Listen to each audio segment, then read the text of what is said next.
Good morning, students. Today I am going to start lesson 4th in the Kingdom of Fools from Supplementary Reader. तो बच्चे इस lesson में in the kingdom of फूल्स की जो मूर्खों का राज्य था उसमें जो राजा और मंत्री और जनता सभी मूर्ख थे। ठीक है। किंगडम ऑफ फूल्स, फूल जो के फूल्स के मूर्खों के राज्य में क्या होता था वो आज हम इस स्टोरी में पढ़ने जा रहे हैं। हम सभी लोगों ने कहीं ना कहीं पागलों को देखा ही होगा और हम सब ये भी जानते हैं कि पागल लोग काफ़ी डेंजरस होते हैं और आसानी से हर किसी के बस में नहीं आते। लेकिन वो लोग जो बुद्धिमान होते हैं, समझ वाले होते हैं, वो आसानी से इन पागलों को हैंडल कर सकते हैं। तो आज की कहानी एक ऐसे राज्य के बारे में है जहाँ के लोग तो मूर्ख है ही, वहाँ के राजा और मंत्री भी फूल है, मूर्ख हैं। तो हम स्टार्ट करते हैं इस स्टोरी को। एक समय में मूर्खों का एक राज्य था। राज्य में राजा और मंत्री दोनों मूर्ख थे। वे दूसरे राज्यों से अलग ढंग से शासन करना चाहते थे।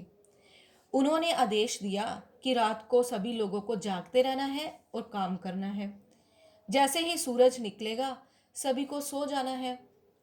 जिस किसी ने आज्ञा का पालन ना किया उसे मृत्यु दंड मिलेगा। एक दिन गुरु और उसका शिष्य शहर में पहुंच जाते हैं। इतनी गर्मी होती है, दोपहर का टाइम होता है, सभी लोग सो रहे होते हैं। जैसे ही शाम होती है पूरा नगर जाग उठता है और अपने काम पर लग जाता है। वो दोनों गुरु और शिष्य इतने भूखे होते हैं वह कुछ खाने का सामान खरीदने चले जाते हैं। उन्होंने देखा कि हर चीज का एक ही दाम था, वो था एक डूडू। जब वे खाना पकाकर खा चुके तो गुरु को एहसास हुआ कि मूर्खों के राज्य में ठहरना अकल का काम नहीं होगा।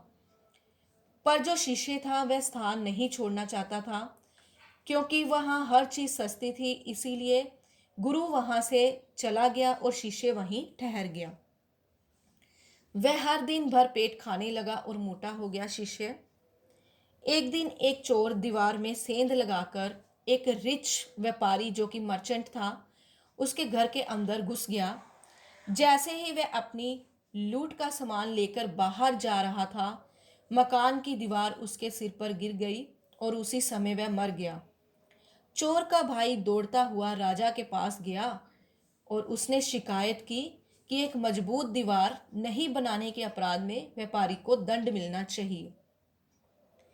तो उसने ये भी बात बोली कि चोर को मुआवजा मिलना चाहिए था। राजा ने व्यापारी को बुला भेजा, पर व्यापारी ने विनती की कि रियलिटी में यह उस व्यक्ति का दोष था जिसने दीवार बनाई थी। फिर राजमिस्त्री को लाया गया। उसने कहा कि जब वह दीवार बना रहा था तो उसका ध्यान एक डांसर पर चला गया। एक डांस करने वाली लड़की थी उसकी तरफ चला गया था।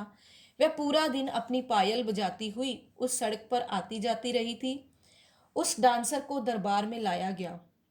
फिर उसने अपनी तरफ से सफाई दी। ठीक है। उसके बाद डांसर ने अपनी सफाई दी। उसने क्या कहा कि उसने सोनार को अपने लिए कुछ गहने बनाने के लिए कुछ सोना दिया हुआ था। कहते हैं कि सोनार एक आलसी आदमी था। उसने काम को करने में देर लगा दी।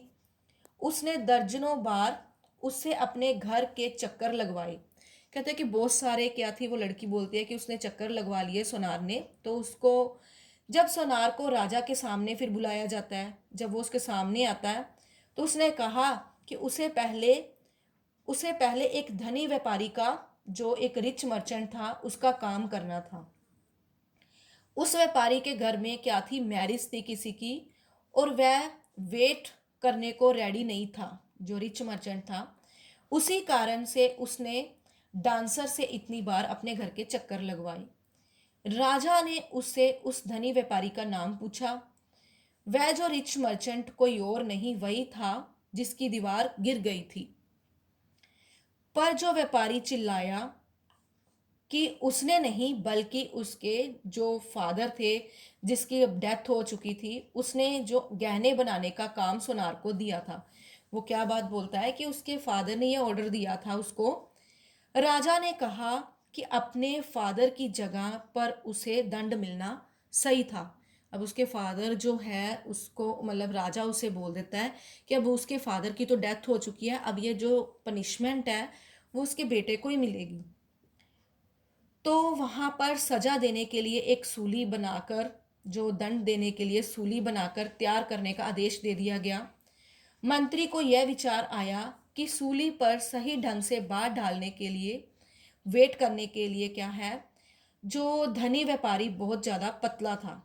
मतलब वहाँ ये था कि अगर वो भारी होना चाहिए पर्सन जिसको सूली पर चढ़ाना है, लेकिन वो रिच मर्चेंट बहुत पतला था। उसने इस बारे में राजा से बात की। यह निर्णय लिया गया कि सूली पर चढ़ाने के लिए किसी मोटे व्यक्ति को ढूंढा जाए।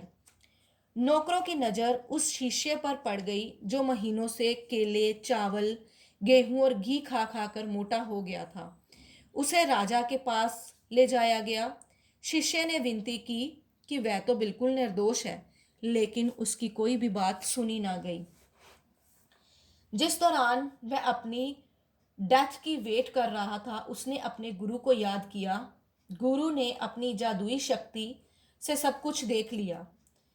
वह अपने शिष्य को बचाने के लिए वहां पहुंच गया। उसने अपने शिष्य के कान में कुछ कहा। फिर उसने राजा से निवेदन किया कि पहले उसे सूली चढ़ाया जाए। अब जो गुरु था वो राजा को बोलता है कि पहले मुझे सूली पर चढ़ाया जाए। जानबूझकर वो झूठ बोल देता है। जब शिष्य ने यह सुना तो उसने कहा कि उसे वहां पहले लाया गया था, इसीलिए उसे पहले मृत्युदंड मिलना चाहिए। तो फिर क्या है, जो उसका शिष्य है वो कहता है नहीं नहीं, सजा पहले मुझे मिलनी चाहिए। राजा उनके व्यवहार से चक्कर में पड़ जाता है कि वो कैसे बिहेव कर रहे हैं, क्या कर रहे हैं। उसने पूछा कि क्या बोलता है कि उनमें से हर व्यक्ति पहले क्यों मरना चाहता था। राजा उन्हें बोलता है। गुरु ने हिचकिचाते हुए उत्तर दिया। क्या बोलता है कि जो पहले सूली पर चढ़ेगा वह अगले जन्म में पैदा होकर उस देश का राजा बनेगा। जो उसके बाद मरेगा वह उस देश का भावी मंत्री बनेगा। राजा दूसरे जन्म में अपना राज्य किसी दूसरे के हाथ में तो देना नहीं चाहता था। ठीक है, तो उसने क्या किया, उसने और उसके मंत्री ने यह निर्णय ले लिया कि वह स्वयं सूली पर चढ़ जाएंगे और राजा और उसके मंत्री के रूप में फिर से जन्म लेंगे। राजा ने जल्लादों से कहा कि उनके पास जो पहला व्यक्ति आएगा उसे पहले मार डालना है और फिर वैसा ही दूसरे आने वाले व्यक्ति के साथ करना है। ठीक है, वो अपने जल्लादों को ये बात बोल देते हैं। उस रात राजा और उसका मंत्री फिर क्या करते हैं, चुपके से कैद खाने में जाते हैं और उन्होंने गुरु और शिष्य को आजाद कर दिया। फिर उन्होंने उन दोनों का वेश धारण कर लिया ताकि वो पहला और दूसरा पर्सन बनकर चले जाएं, किसी को डाउट ना हो, और खुद को मौत की घाट उतरवा लिया। लोगों ने अब गुरु और शिष्य को उनका राजा और मंत्री बनने के लिए सबके पास मतलब याचना की, रिक्वेस्ट की। तो क्या थी, दोनों मान गए। गुरु और जो शिष्य थे वहाँ का राजा बनने के लिए मान जाते हैं। उन्होंने सभी कानूनों जो पुराने थे उनको बदल दिया। उस दिन के बाद से रात को रात रहना था और दिन को दिन रहना था। इसके सिवाय एक डूडू में कुछ भी नहीं मिलना था। वह जगह किसी भी अन्य जगह की तरह बन गई थी। मतलब कि वहाँ के जो रूल्स रेगुलेशंस थे वो सारे क्या थे, वो नए ढंग से बन गए। सब कुछ चेंज हो गया था।